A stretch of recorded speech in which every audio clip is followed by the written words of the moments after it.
this current regime is so feeble and idiotic and evil that it can't last. And I think it's in its death throes right now. It can't keep going like it's going. Ron Paul always said, at some point you just can't have a regime, an empire around the world, and you can say you don't want to bring the troops home, but they're coming home at some point because you have to. I think we're almost past the foreign policy aspect of it, although I suspect there could be a skirmish in the next year or two that could be devastating. I just think we're in that emperor has no clothes moment. Enough people realize this once people are starving in the streets, which unfortunately I think could come. There's no woke people in a long food line. What is up, everybody? My name is Kyle Matovcik. I am the host of the In Liberty and Health podcast, where we talk all things liberty, health, and wellness, and beyond. My hope is to encourage and spread the message of liberty and physical and mental well-being. I hope you enjoy all the topics we talk about with our guests. We're on all major streaming platforms, so please sit back, relax, and enjoy. Man, I'm doing as good as anyone can do getting buried by his 13-year-old son on leg day. I'm not going to apologize for not being on this podcast because I got to go see Metallica. So if that's a problem, kiss my ass. Okay? All right. Cool. All right, everybody, returning to the show. Everybody's in the Liberty Twitter sphere's favorite person, Buck Johnson, back with me today. I know that's a big title, but I think you carry it pretty well. How you doing, dude?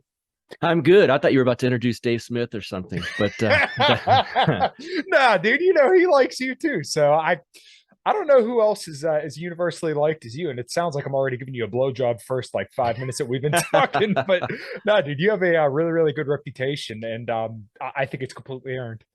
Well, that's nice. Thanks. Yeah. Wow. Thank you. Yeah, I'm flattered. I'm flat earthed. Thank you.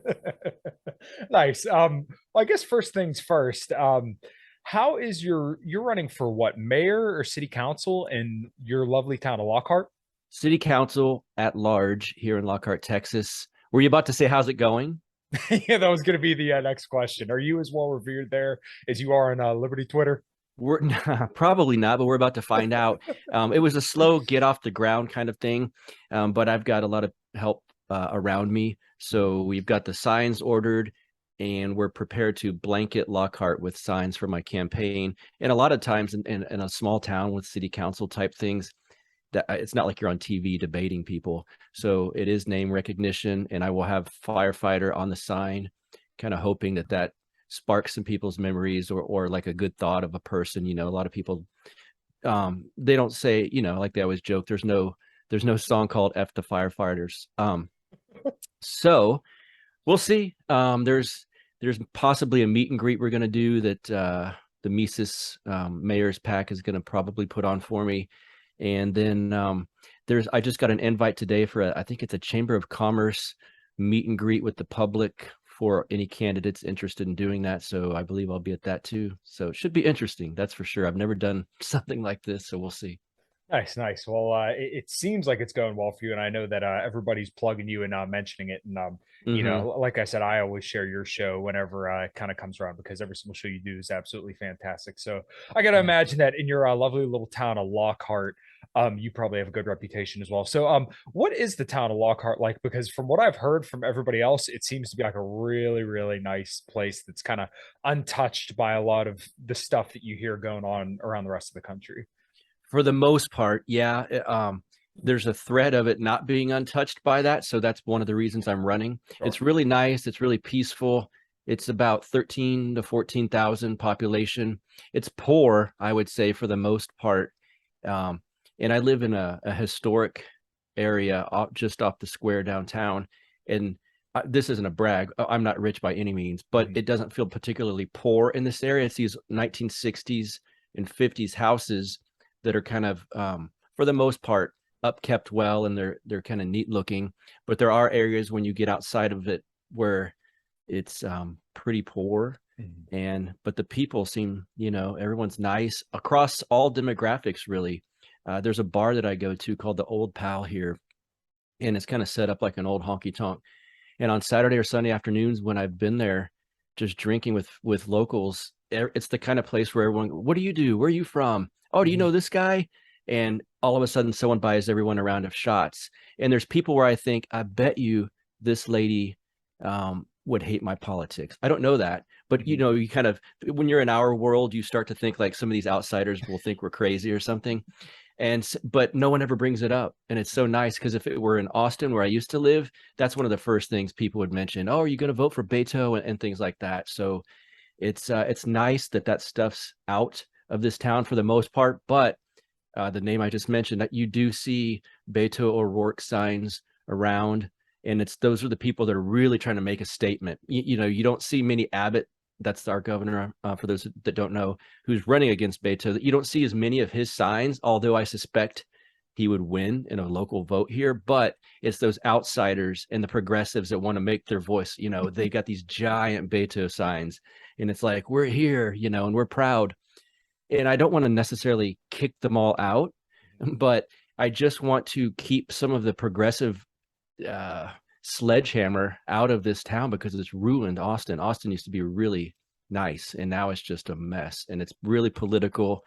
It's full of homeless areas and hatred, and it's just it's awful. So I don't want this to become just like a satellite version of Austin. Yeah, dude, I could completely empathize with that, because it does seem like a lot of cities do tend to creep out to the areas that surround them. I like that you brought up drinking in a bar with other human beings, because if you go on Liberty Twitter, it doesn't always seem that way, specifically some of the spats I was having today. But, you know, I've definitely had that experience as well, where I've been playing music somewhere, I've been drinking at a bar, and I've had that same thought, like, this person would probably hate my fucking guts had they known what I believe. Or I'll be walking my dogs in the morning, and then I'll pass by a house with a sign that says Fetterman, for those who don't know. I know who he is. He's famous now. Right. The Democratic or the guy who's running for Democratic senator and lieutenant governor here in Pennsylvania. I walk past those signs, and I mean, I've even like seen those people outside like waved hi to them, they'll wave back. But there is something nice about just going to a bar and just being able to, you know, buy a round of shots for people, drink next to somebody that you've never met before. Just that feeling of being apolitical again. It's so nice. Yes. So I was kind of throwing it out there on Twitter, because I saw somebody who I'm sure everybody's probably sick of seeing by now. In fact, I actually muted him, and I just, sometimes you see this is, you know, this tweet is from an account you muted, and you can't help but look at what it is. And that was my sin this morning, and that's kind of what sent off the cascade. So yeah, I basically, everybody accused me of boot looking, but I just said, if you're going to artificially cap your message to people who don't absolutely hate the police and think all the police are bad people, then that seems like a pretty stupid restriction to me, because you're forgetting that these people went to public schools. And not only that, most people aren't libertarians like us. Right. So how are you going to get them over here? And for some reason, saying that is just like heresy to these people. Yeah, that's one of my pet peeves with libertarians, is the ACAB, as I call it, and because it's really a theme in common with the left, because they have the same thing. Right. And yes, we can break it down on an intellectual academic level, and yes, we can get to, I don't support a police department, I support this version instead. But when we don't have that version instead, just to come out and say, oh, all cops are bad, is just, I mean, you're not winning anything like that. And really, the point shouldn't even be to win an argument or a debate, but it's to kind of sway people towards what you think is best, and doing it with what is it? You attract more flies with honey than vinegar. So just to sit, it invites no real discussion too. It's like saying, I'm either an anarchist, and if there's any government, I'll just live by myself in the woods. It's like, well, conversation over. So that doesn't, you're going to find no common ground like that. And we can understand, it's kind of like the military. I really have to temper myself sometimes when I talk to people in regards to the military, because I know a lot of people that were in the military. They're not like tyrants. It's the people that run the show at the top that are really bad, especially right now, that are really bad. And I would sway a young man away from trying to join the military, certainly right now, and I would give him reasons why I feel that it's not good. But just to say, like, you're a bloodthirsty tyrant if you join the military, it doesn't get anywhere, and it's not going to help any cause in the long term. Mm-hmm. Yeah, I completely agree. And that's kind of what I've tried to portray to these people is like, okay, well, if you have a liberty-minded police union or, you know, police department in your town, wouldn't that be preferable to one that completely isn't? Like, Right. the story that I always bring up is Ian Smith in New Jersey, who, when he defied lockdowns, the cop came and said, all right, you guys are all in violation of federal lockdown orders or whatever the hell it was. He said, but with that, you guys have a nice day, and walked away. Yeah. So, Right. like, you're gonna say that dude's a bad person just because he's a cop? Like, go fuck yourself. Are you serious? What's going on, guys? We're going to take a quick break from the show to tell you about these show sponsors and the way that you can support me and this podcast. I'm sponsored by Axe and Sledge.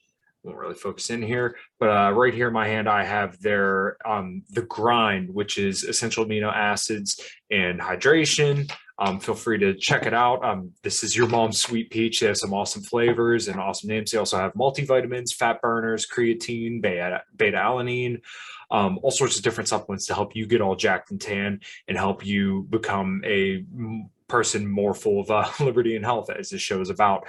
So if you want to support me and support this podcast, then feel free to go to axandsledge.com and check out all their great supplements there and use code Matovcik10. That's MATOVCIK 10 at checkout for a little discount and to let them know I sent you their way. All right, everybody. Thanks. Now back on to the show. Yeah. So it's silly. Now, on the other hand, I'm a firefighter. I've been that for 24 years. And initially, when I had this quick instinct, maybe I should be a cop too. I did think, even back then, I guess I was a libertarian for the most part. And I thought, there's too many laws that I'm not comfortable enforcing. Mm-hmm. So I get the libertarian aspect when you see it through that lens. I wouldn't personally be a cop, but I'm not going to blanket every cop in America and say, well, they're all statist assholes or something like that. And when you start using terms like bootlicker and statist, usually for me, I check out of that conversation. Mm-hmm. Yeah, well, let me see if I can find this tweet real quick, and I don't want to just specifically dwell on this for too long, but it attracted definitely a lot of flies, if that's what you call them. Somebody had literally tweeted me. I can't believe that I even am reading this right now, or that they would actually say this and not think anything of it. But this guy said, if you can't drive impaired, that's a you problem. Been smoking and drinking while driving for many years without issue. If I ever hurt someone, then hold me to account and I will face punishment as a man. Cool, your community still gives credence to victimless crimes. Where do you go with that? Like, I wouldn't go anywhere with it. I would ignore it.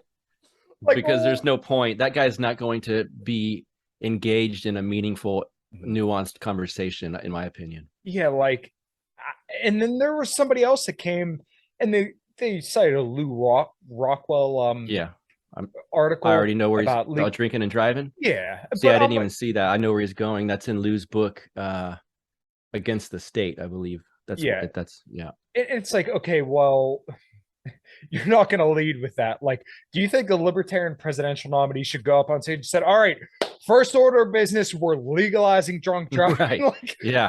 What the fuck is wrong with What's next? you? Age of consent laws, please. Yeah, funny enough, I actually did say, somebody tweeted me and said, this just seems like a bad argument, or like just like a bad hill to die on. I said, yeah, it's about as dog shit as transitioning children. Yeah, that's not one I would die on, not one I would even really particularly engage someone with, because again, if we're talking about more liberty and you want to do it at a local level, you're going to have police, sheriffs, some type of law enforcement, even if it was private. Right. It's still law enforcement. In a HOPA covenant community, you still have to have some way to enforce the rules. I'd rather those people be liberty minded if that's a possibility. And if they're not, if they're working on the side of the regime, then I would not support those people. I wouldn't call myself or someone that did a bootlicker, just because I'm so tired of hearing things like that. Mm. But there's nuance to be had here. Police organizations exist, if as long as they do, until they're all privatized. Let's try to get good people in those positions. Yeah, I completely agree. And it's just, it's so silly to me about how people will scream from their basements about how all cops are bastards. Like, okay, well, once again, where do we go from here? And what do you want to do to make the situation better? You can quote tweet people and say this all day, but I really honestly don't believe just saying that convinces many people of anything at all. I feel like it's just such a non-starter.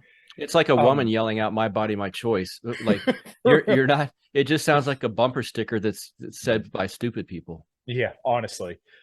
So we kind of did bring or touch on the transitioning children, which I know is a bad transition. Nicely no done. pun intended. Nicely done. You've been digging into a lot of the elite theory and globalist stuff. And not that I'm particularly well versed on it. I've dipped my toe in it, but it's like, man, that is just a hole that goes down to the center of the earth. Yeah, that's where a lot of them are going to be. Yeah, for real. I guess what kind of piqued your interest in that, and kind of moving away from the federal and kind of politics stuff? Part of it's something that I had been into a long time ago. Alex Jones, when I lived in Austin, when I moved to Austin in '98. Alex Jones was just becoming pretty well known, and then later was on the FM radio station that I'd listened to. You have to keep in mind, this is way before satellite radio, podcasting, even MP3 players and all of that. So I'd listen to FM talk radio, and the whole station was conspiracy based. And so that's part of my entry into the ideas that are political and philosophical and even religious to an extent. That's kind of how I, what do they say, cut my teeth there. And so I've always had a bit of an interest in it. And, you go through ebbs and flows of what's fascinating to you in the moment. And sometimes I've noticed, I don't know that this is even conscious, but my show will go a month or two on similar things and then kind of get out of it and go back into something else for a month or two. So that's kind of where I'm at right now. I think I've just been more interested in that. And then pulling back out of just the strictly government related legal system versus state versus local, et cetera, federal, the geopolitical agenda. And when you start to realize, even if you talk about federal government versus state government and why things have swayed the direction they've swayed, a lot of the times the same names keep coming up that are behind the scenes. And then it's interesting, like, well, who's behind that? And then when you think of this as a spiritual battle and you get the religious aspect of it, and then you can go even further and further. And so my world's just been inundated with kind of research on the religious, the spiritual aspect of some of this, the geopolitical aspect, the groups, the elite groups that are in power. You don't know all of them. We can't know all of them. The ones we know, that's almost like the storefront version of it. We don't know who's behind the scenes making the donuts, as they would say. But so that type of research just is fascinating to me, and I like it. And I think there's an instinct within myself to want to go towards the root of the problem. And that's just part of getting there. That's part of that journey. Right. Yeah. And it's definitely kind of started to pique my interest. And because it almost seems like this is kind of like the bigger picture that nobody's really talking about. And you kind of do have to wonder where a lot of these threads kind of end. So when you start pulling on the transhumanist stuff, which has kind of been what I've been looking into a little bit more. I don't know if you ever watch like any of the Pantera Home videos or Dime Vision. This sounds completely irrelevant, but in Dime Vision, which I think was put out in like 2008 or something like that, there's a video of Dimebag Darrell holding the camera, and he's talking in his mirror, recording this. He like just got out of the shower, and he was talking about, okay, well, what makes you cringe? Some people, when they listen to music, they'll hear that slide of the strings and it just, bugs them. But then to another person, that may sound like the most serene saxophone in the moonlight, which this all sounds like completely irrelevant. But to me, and I've been talking to people a lot about this and it keeps coming up, it reminds me of what makes us, right? What makes each individual unique. So like Dimebag Darrell has a specific style on guitar. I have a specific style. You, when you play drums, have a specific style. Even the way you podcast is unique to you. When you take that away, which is essentially what they're trying to do with this transhumanist agenda, is they're trying to take away what makes all of us individual. And really a lot of this was inspired from our mutual friend Tommy Salmons. He put out a Substack with a TED talk where there was this lady who did this vocal thing with all these different voices, and they changed her voice to sound really, really cool.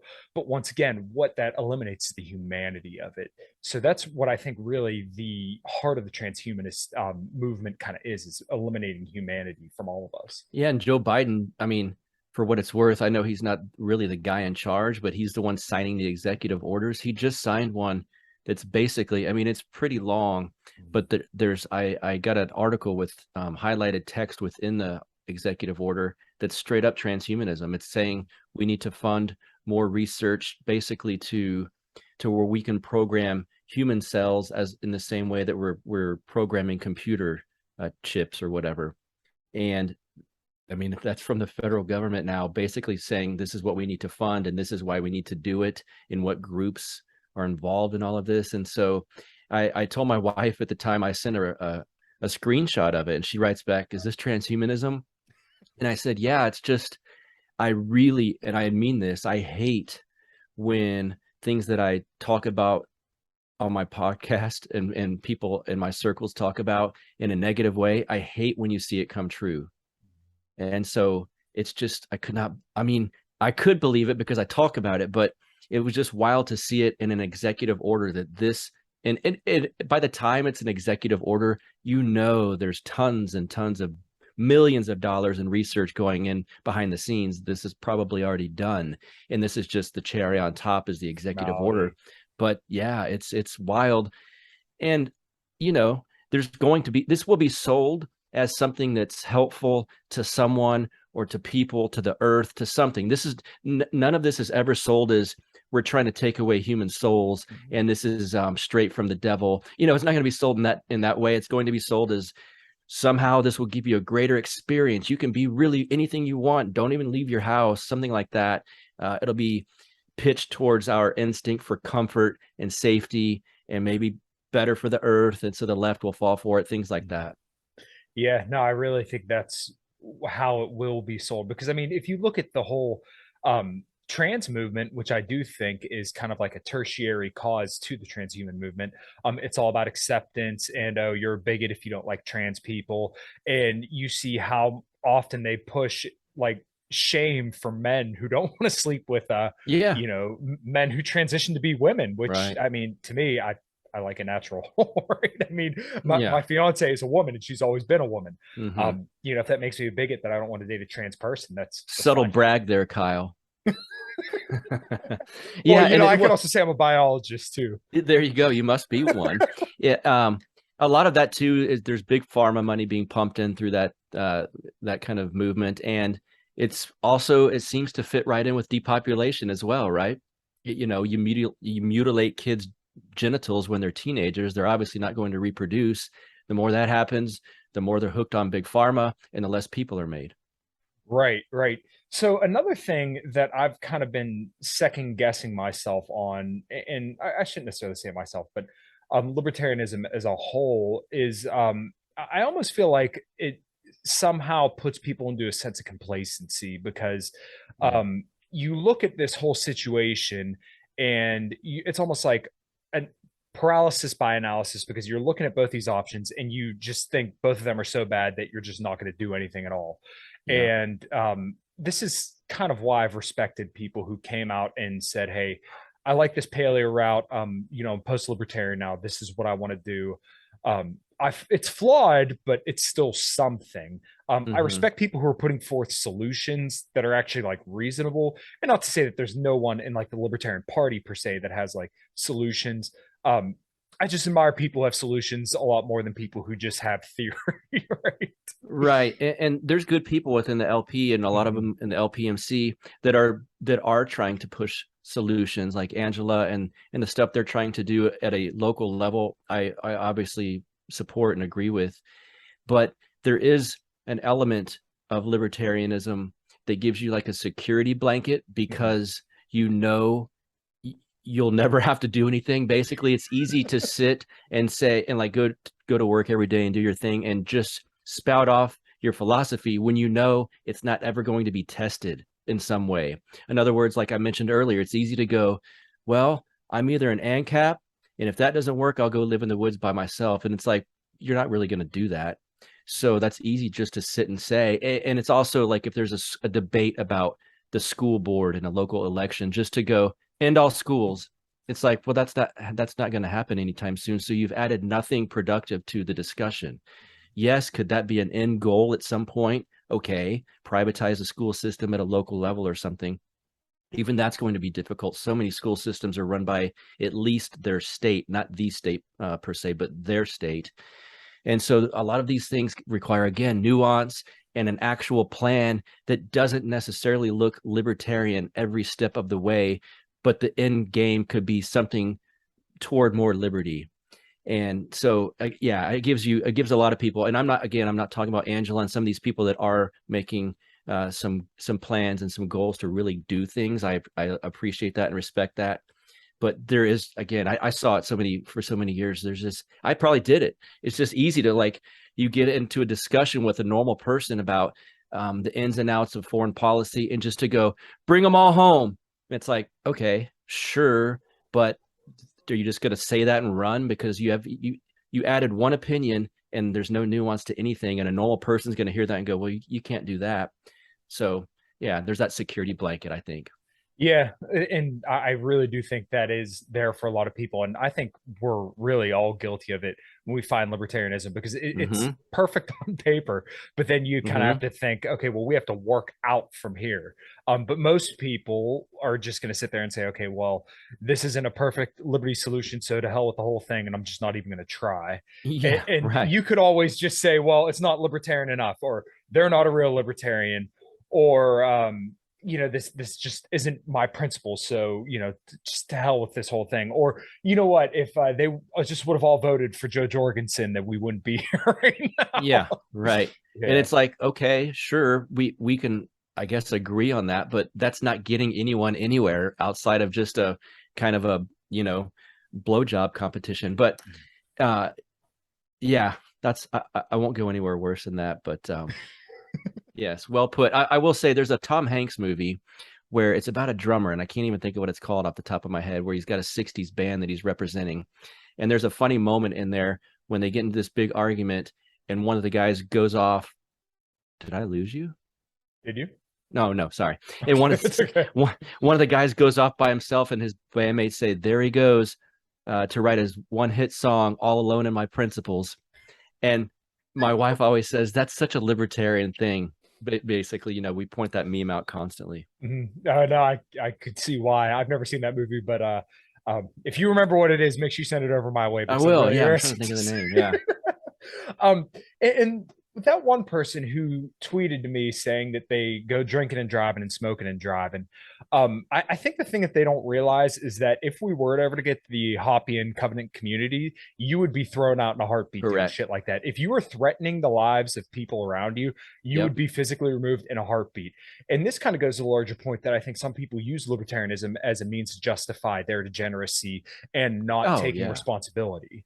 Yeah, shit, there's a lot of that. That's why a large portion of the LP was against the LPMC, because the LPMC guys like Dave and Mike, there was a Hoppian flavor to them, and certainly the Mises Institute with the name Mises connected to the Mises Caucus, all of these things, Jeff Deist, and those are terms and people, Hoppe, Deist, Rockwell, late Rothbard, those are names that a lot of normal people in the LP cringe at, because they're basically leftists who are degenerates. And that's libertarianism gives them that kind of comfort blanket to say, we should all be free to do this. And I'm not a Democrat because they're warmongers, just like the Republicans, but they're still basically a degenerate hippie of sorts.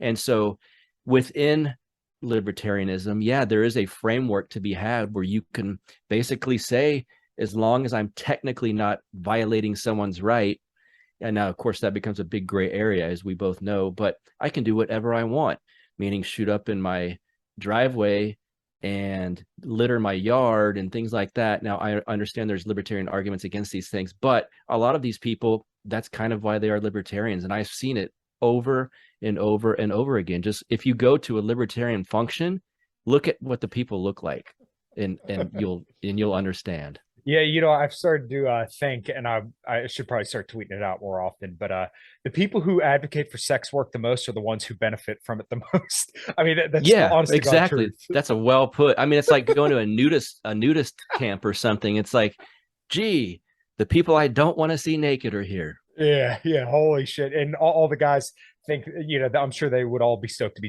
or gynecologists too, but they don't realize that you got to take the fat ones. Yeah, too. right. But yeah, I think the larger part of libertarianism should start.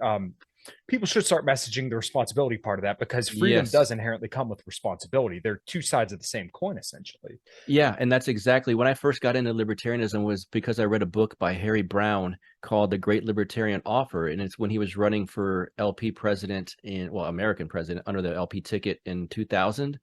And he was big on saying that. He said exactly what you just said. It's two sides of the same coin, and you have to, if you're preaching liberty, you have to preach responsibility, because otherwise you can't have one without the other. Otherwise, it's just a mess. It's like that Chopped or whatever went on in Seattle over last summer, the summer of Chaz, Chaz, yeah, whatever that was. That's libertarianism without responsibility. Yeah, actually, you know what? I completely agree with that. And I think that's kind of the vision that a lot of people would have who are these left-leaning libertarians. One thing that I admire about you as well is that you often do talk about being right-wing. And I feel like some people tend to get a little bit too self-congratulatory about it, where to me, I pretty much am a right-wing person, right? I mean, I've been with the same woman for, 4 years now. We're getting married here in less than 2 months. Nice. I live my life, thank you, very socially conservatively, but I don't go around calling everybody a leftist that disagrees with me and saying I'm right wing. To me, it kind of seems like something that should be you display. You don't. I agree. You don't. I can't remember the exact phrase for it, but it should be something that you just show in your own values, not that you constantly have to show to the world. Like, you don't puff your chest out and constantly say you're right wing. You just display through actions that you are that. Yeah, and I'd rather do that as a Christian, is basically because that's the same thing. I wouldn't go around telling everyone like, "Hey, I'm Orthodox, bro. What you're doing, you're going to go to hell." And that's a lesson that I've been taught within the Orthodox Church. I even asked my priest. We have in Orthodoxy the Russian cross that we use. At the bottom has it's 3-bar cross, and at the bottom it has a cross. A line, excuse me, and it's representing the two people on the other side of Jesus when he was being crucified. And I asked my priest, "What's the one pointing down?" And he goes, "Well, that's for the guy that wasn't going to be with Jesus in eternity." And I said, "Well, where did he go?" And he goes, "Don't know," because it's not our place to say those type of things. So to bring it back to what you're saying, there's a very ham-fisted way of saying like, "Hey, I'm right wing," and if and like everything you say is preaching that. And if anyone who disagrees with me is a leftist, call me scum, and they should be put in a wood chipper and all of this. At some point, that sounds as comic bookish as the guy yelling that all cops are bastards. And so like you said, that's a good point. I'd rather just be who I am, and the people that won't like you are going to say the same thing about you, whether you claim right wing or not. They're going to say that I'm, we know what they're going to say. But the people that aren't sure might at least say, well, this person's living their values, and so maybe they've got a point, without having to say like, waving the right-wing flag. That's not a label that I even care about anymore. If someone senses that that's what I am, that's fine with me, of course, because instinctually that's probably correct, but it's not something I care to lead with. Yeah, and I've found that when you have these conversations, that there's such a language barrier when you say left wing or right wing, because if you look like, let's say, in terms of how Donald Trump governed, depending on your definition, you could say he's a left winger, right? Depending on your definition, and a lot of people would So I'm sorry. Yeah, a lot of people would say he's like a '90s Democrat, and Mhm. to an extent, he was. Mhm. And there's people within the Libertarian Party, again, that if you said that you're right wing, they're going to think that you mean like George Bush and that you want to start another war. And so there's, Jeff Dice calls it meaningless words. And so there's a point where Jeff thinks that libertarianism is that. There's a point where if you overuse it and people don't know what you're talking about, right wing is going to become the same thing. Yeah, no, I completely agree. And I think it's kind of gone that way. And just reading how people talk about it on Twitter, I'm like, ugh, like it's people when they always say, oh, well, this is a leftist tactic. You're a leftist. It's cringy to me. And the one example I always use, and this isn't just, to say anything bad about him and specifically, but like Dave DeCamp said, he considered himself a leftist. So if you were to say like all leftists are bad people, which I've seen people say, someone like him who considered himself a leftist or who considered himself a leftist would see that and say, oh, well, fuck you then. Right. I want nothing to do with you if you think all leftists are bad people. So when you kind of get into this dialectic of just, Yeah. having to stick to these rigid definitions, I feel like it just can really be an unnecessary cost to the overall conversation. I agree. And there's some wise people that have told me don't label yourself so explicitly because it puts you into it pigeonholes you a little bit. So even you're basically allowing everyone who's ignorant even of what the label you've given yourself to interpret it in their own stupid way. And so if there's a normal person that thinks, well, right wingers are Nazis, and you say, well, I'm right wing, well, then there you go. You've been written off immediately with no recourse, basically. So the fewer explicit hard labels that you give yourself, in my personal opinion, the better. And if you're going to give yourself one, make sure it's something that kind of represents your total worldview and that you're comfortable for a long time with it. Is kind of how I feel about that. Yeah, and I've noticed this when I branded myself more of a socially conservative libertarian. Some people think that I can't remember what people probably, but they were like basically comparing me to akin to like Ben Shapiro, and it's like, okay, Oh my God. well, we may agree on like family stuff, but Yeah, I'm yeah. not anywhere near as religious as he is. Our foreign policy is completely different, and I'm Right. sure there's some social issues where we disagree on too, and that's perfectly okay. But like you said, I think it is something to consider that you shouldn't always have these explicit labels because sometimes you may artificially create barriers. So there was something that you were touching on earlier, and I'm kind of glad that you shifted to it too, is the Orthodox Christianity. I've never been a religious person. I consider myself an agnostic atheist for a very, very long time. And over the last couple of years, especially since I got into a relationship with somebody who is religious, and she's not like insanely religious.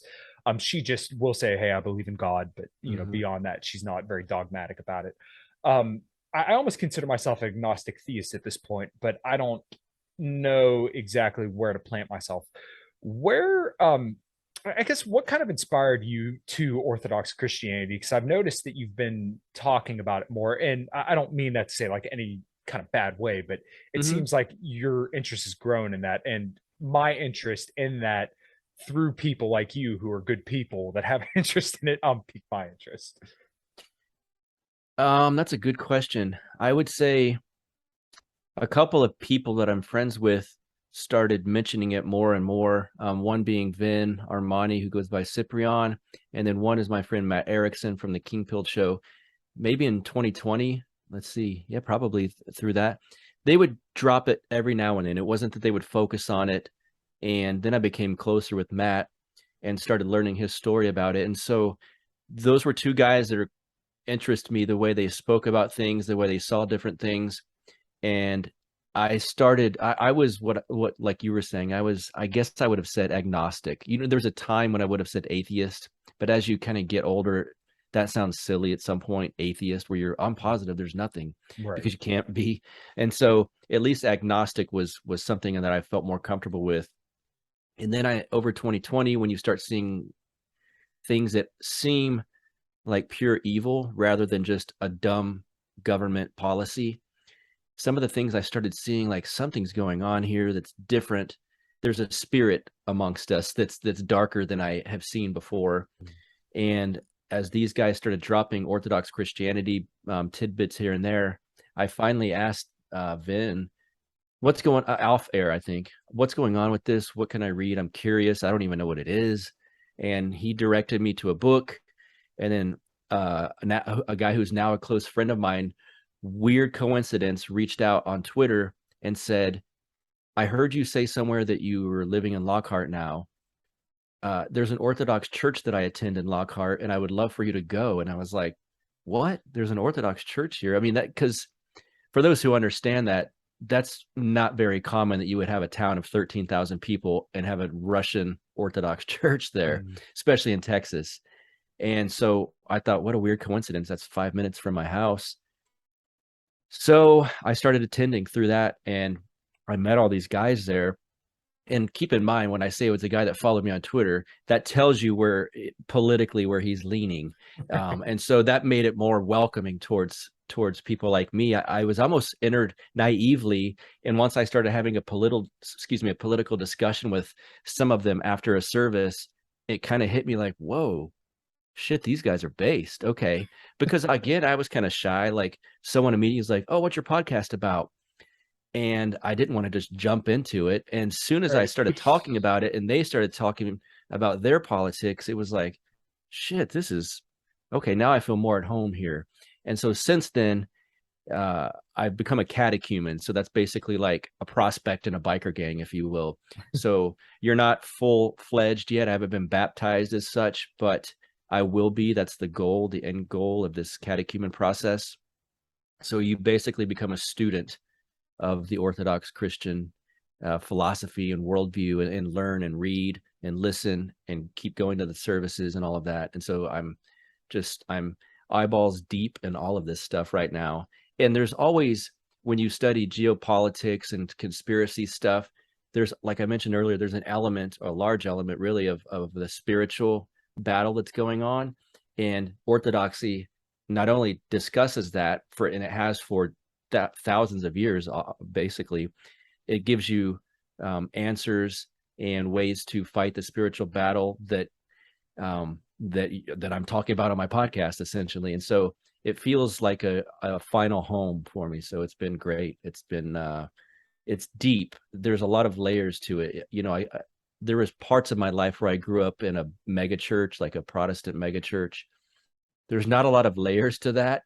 You know, it's a bad rock band, and a guy, my preacher at the time, was slapping the Bible beater. And it was interesting as a kid, but looking back, it's very shallow, and that's not a knock on them. Some people like that style. It just, for me, it felt very shallow. And the views on Zionism and Israel, I feel, and Protestantism aren't in line with the way I think that they should be, and they tend to be that way in Orthodoxy, the way I see it. And so that's helped. And again, I'm not trying to find a religion that, oh, well, you fit the way I see things, because if there are elements of Orthodoxy where I tend to not fit in immediately, I'm willing to correct my own wrongs and be open to the fact that Orthodox Christianity is the right way to view things, rather than my personal opinion. Oh, wow. Yeah.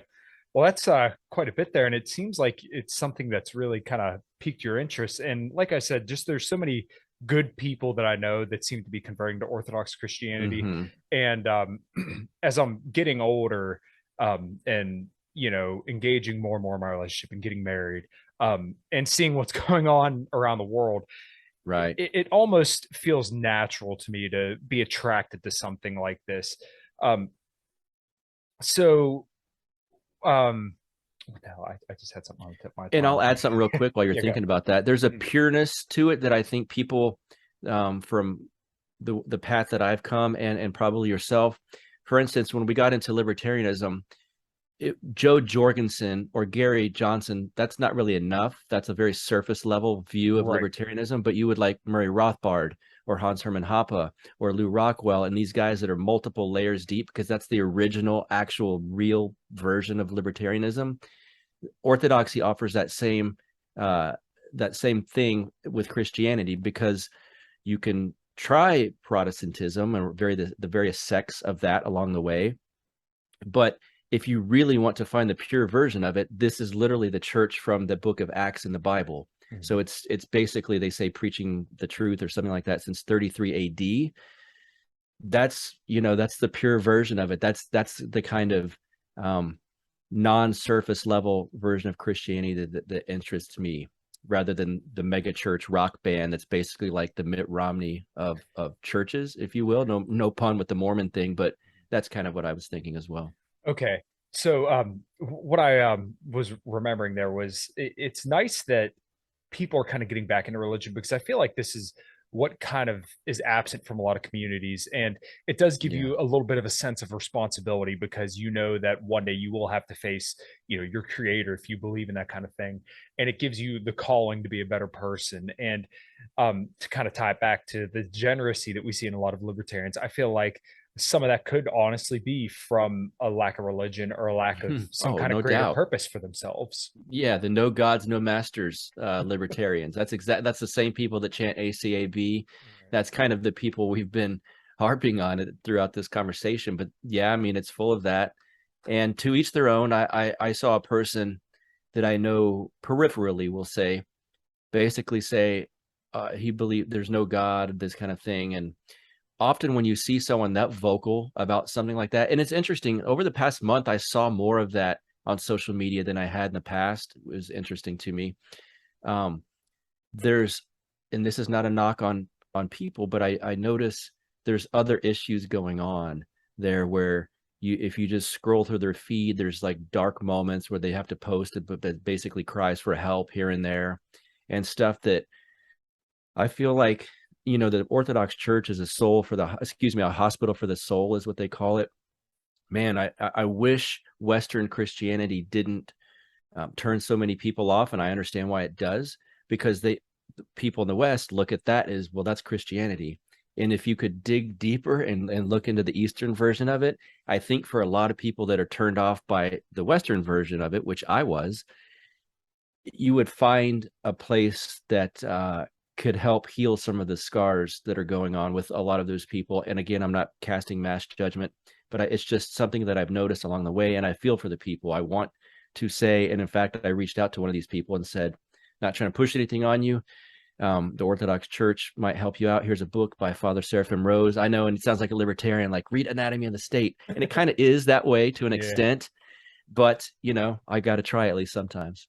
Yeah, no, that totally makes sense. And I do think a lot of people kind of do need some kind of outlet. And this has been something that I've enjoyed talking a lot about on the show as well, is deloads, right? So not only does this apply to training, but also podcasts. And actually, I think it was one of your podcasts I was listening to where you said, I think your wife had just listened to music on the way to work rather than podcasts. I can't remember what specific show it was, but to me, that kind of represents a deload. So for me, when I listen to too many political podcasts or I have too many political guests on or something like that, then I go back to like nutrition and just listen to that kind of stuff, because it's a lot kind of easier on the brain for me at least. And then same deal with resistance training. Sometimes you have to say, okay, well, I'm going to reduce my intensity because I'm going to get injured. I actually did get a little bit of a back injury. I did my record, 415 pounds for 12 reps. And then on deadlift. Yeah. Godly, that's good. That beats my record for that. Thank you. That makes my back hurt just hearing it. Yeah. So I remember I did it. I slammed it down. I'm like, fuck yeah. And then next thing you know, I'm like getting out of the car. I'm like, oh, fuck. Yeah. So, anyways, I want to ask you, what do you kind of do to deload, not only like physically, but also mentally? Well, that's funny you say it, because as you were explaining that is the Orthodox stuff is something that I deload with. I suppose I have a radio app that has a channel that's just Orthodox Christian. It's not music, although there's like chanting. Just for those listening, there is no instruments within Orthodoxy. So if there is music, it's only vocal. But it has Orthodox priests throughout the world talking. Most of them are pretty based and well known in the Orthodox circles. And so I kind of listen to that, honestly, because it's not political. It doesn't make me angry. It's nice. It makes me happy. So that's one thing. Now here's where I get dorky to all the people listening to say sports ball.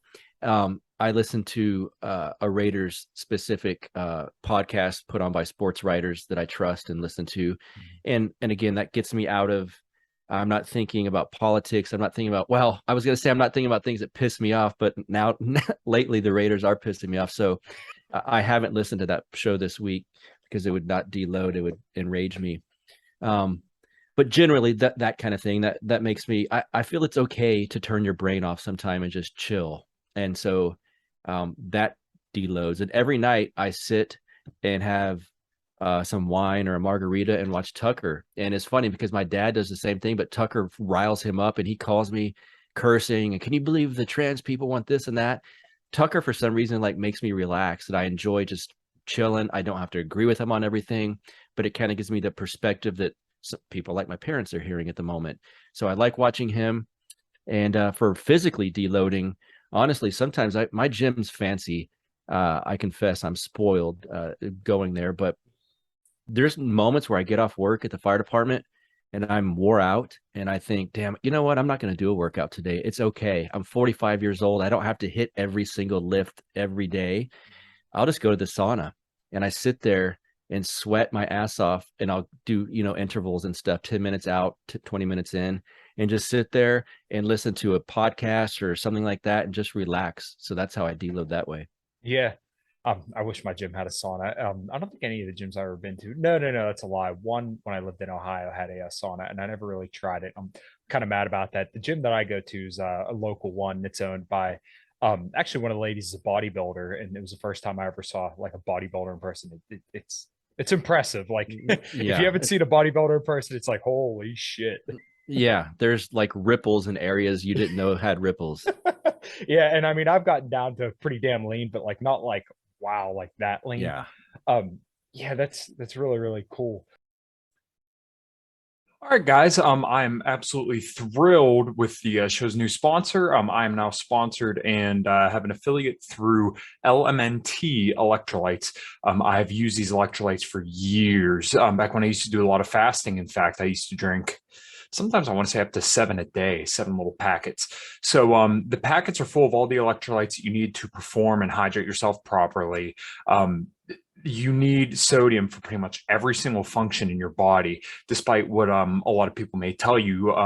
Sodium doesn't actually cause a lot of the issues that people kind of would have you believe. So just real quick to give you a little bit of facts. You don't need sugar to hydrate. Electrolytes and water don't require glucose to pass through the gut. The average American consumes over 60 pounds of sugar a year. And when it comes to athletic performance, you can actually lose up to 7 grams per day in hot climate. So make sure you click on the affiliate link below to get all your hydration needs. And like I said, I'm super stoked to have these guys teamed up with the podcast, and just make sure you get your electrolytes through Element. All right, guys, thanks. What was I going to say? At the end, there's all sorts of stuff going through. You started picturing that bodybuilding chick. You better not let your girl hear this. Yeah, no, she doesn't listen to my podcast at all. Oh, you mentioned your dad calling you, and it seems like you have a good relationship with your parents. And this I do. a complete total odd twist that we're going down here. But I find that one of the things I look forward to the most is spending time with my family now, because my parents split up when I was young, and just going out for breakfast with my dad or something like that is like the world. Like it's so cool for me, my older brother, and sometimes younger siblings, fiance. We all go out to Cracker Barrel or something like that and just enjoy our time together. That's something that I feel like a lot of people kind of miss now. Yeah, and it's funny you said you're split up. Mine did too, for 12 years, and now they're remarried.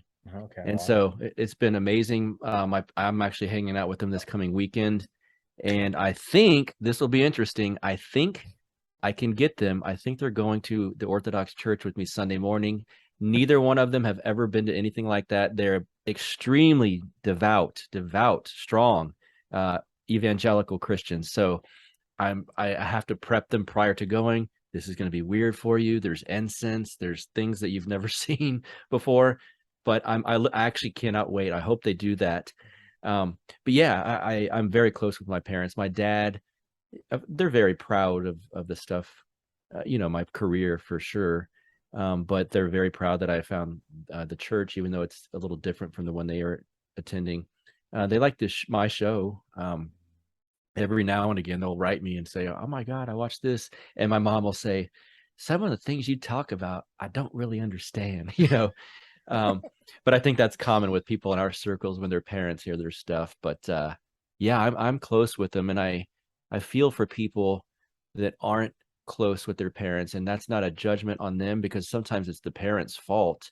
One of my old bosses basically divorced his mom, and I thought, I can't even imagine that, like with my own experience. But first, I was like, how weird would that be? And he kind of explained, well, she was a drug addict and a loser, and I'm close with my dad. You don't have to be close with your family if they're bad people. Thought, yeah, fair enough. That would be devastating for me, but yeah, it's interesting. So kind of tailing on to the conversation about like spending time with our parents. When I go out with my fiance, I know one of my favorite things in the world is we'll go to PF Chang's every here and there, and people are going to rake me over the coals for this, but I so don't care.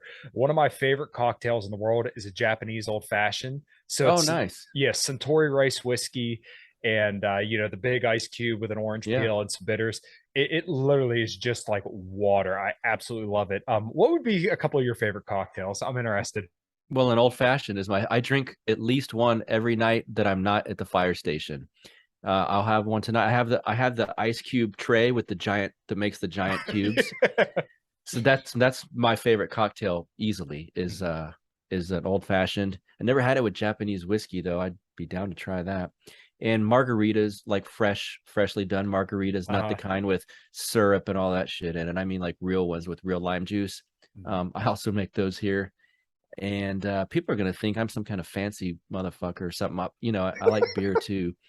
But those are two. Margaritas and old fashions are my two favorite easily. And after dinner, there's an after dinner drink I get neat called Frangelico. That's like butterscotch almost.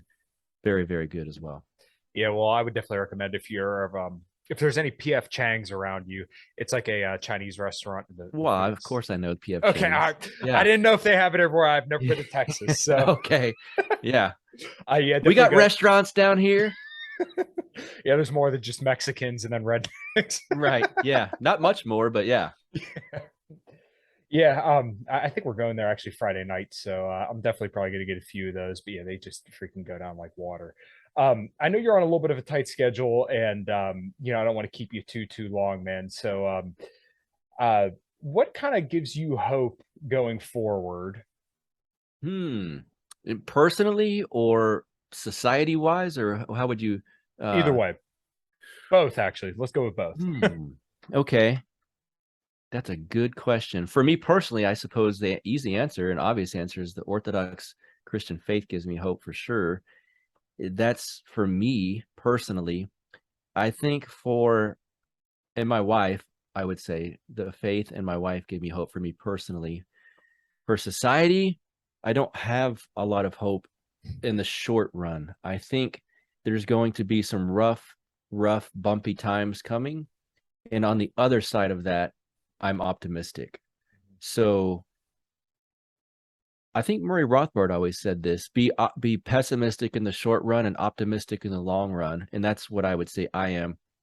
This current regime is so feeble and idiotic and evil that it can't last. And I think it's in its death throes right now. It can't keep going like it's going. Ron Paul always said, at some point you just can't have a regime, an empire around the world, and you can say you don't want to bring the troops home, but they're coming home at some point because you have to. I think we're almost past the foreign policy aspect of it, although I suspect there could be a skirmish in the next year or two that could be devastating. I just think we're in that emperor has no clothes moment. Enough people realize this once people are starving in the streets, which unfortunately I think could come. There's no woke people in a long food line.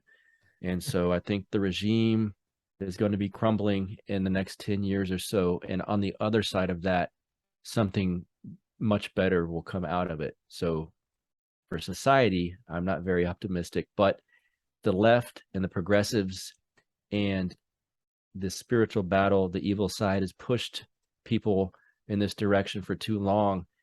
There might be a backlash that would be painful. And we shall see. I think, again, in the long run, in my lifetime, it'll be happy.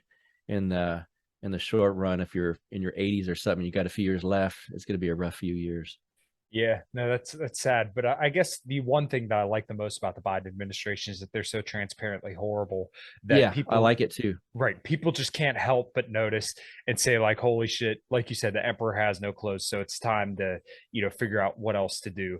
And this kind of honestly makes me more optimistic about having children sometime in the near future, is that we can bring about the change, and then they won't have to see kind of the crumbling empire like we will. And like you said, if the regime does crumble within the next 10 years, which I totally think is possible, then whatever comes anew, they can be kind of the pioneers of that next generation. So another thing I actually want to talk, oh, sorry, the new elite. We could raise the next elite, the good elite, because the elite now are incompetent, evil, and idiotic. Joe Biden went on in a press conference about his congresswoman or something that's been dead for several months, and the lady that speaks for him, the press secretary, is defending why he did it. I mean, what a freaking joke. If these people, this is worse than if Joe Jorgensen and Gary Johnson were up there high together. It's worse than how ridiculous they would sound.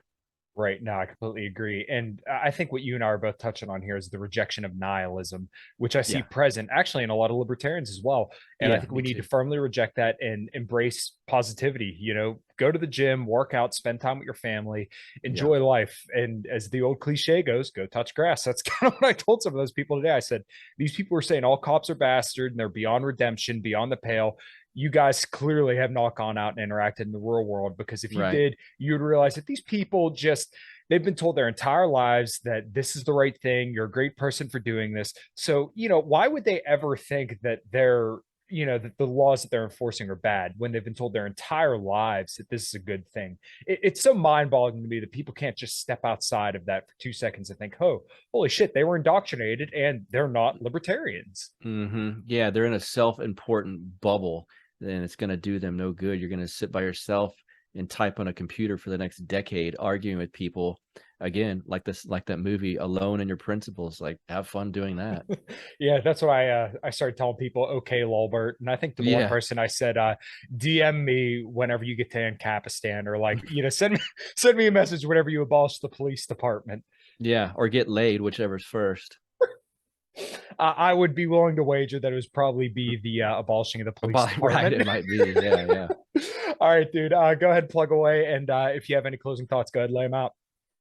Well, thanks for having me again. I always have fun chatting with you. Let's see, plugging away. I'm so not good at selling myself, but counterflowpodcast.com is the website. Anyone out there listening knows how to find podcasts. I'm on all of the podcatchers, as they call it. And let's see, Twitter @BuckRebel, BuckRebel. If you want to support my little run for city council, let me think. What is the address? So the Mises Mayor's PAC is helping support me. I'm trying to think of the legal ways to say this. I think that's legal. That you can support them. You can give me basically $1, $100, whatever you want. It's at let me think, misesgop.org/buck. So misesgop.org/buck, BUCK. And that's where they're helping support me for city councilman at large here in Lockhart, Texas. Nice. Well, and as I think I've heard you say, you wanted to keep politics and all the craziness out of Lockhart. So yeah, exactly. all my listeners, and I hope all your listeners as well, support you in doing that, because even though you may not be a libertarian or running as a libertarian, nobody should care about that, because I think hopefully, I know you've definitely convinced me that you're a great person, and that you put a lot of work forth to be who you are today, and into obviously your career as well. So I fully endorse you, and I'm sure many others in the liberty sphere do as well. I hope so. Yeah. I mean, I basically have a lot of the same thoughts and ideas as Hans Hermann Hoppe and great people like that. We've got politics, we've got government. If we can make it local and small and be able to control it from this little angle and have our own little thing going, it is what it is. We're not statists. I wish it wasn't there, but it is there. So if I can help drive the small machine in the right direction, that's what I'd like to do. Nice. All right. Well, Buck, like you said, I always enjoy talking to you as well. And the conversation is really enjoyable. And I think people are going to enjoy our ravings about libertarians. Yeah, no kidding. Anytime you want to do it again, dude, I'm always down. And, hopefully everyone enjoyed. Make sure you like, subscribe, and share, guys. Thanks for checking it out.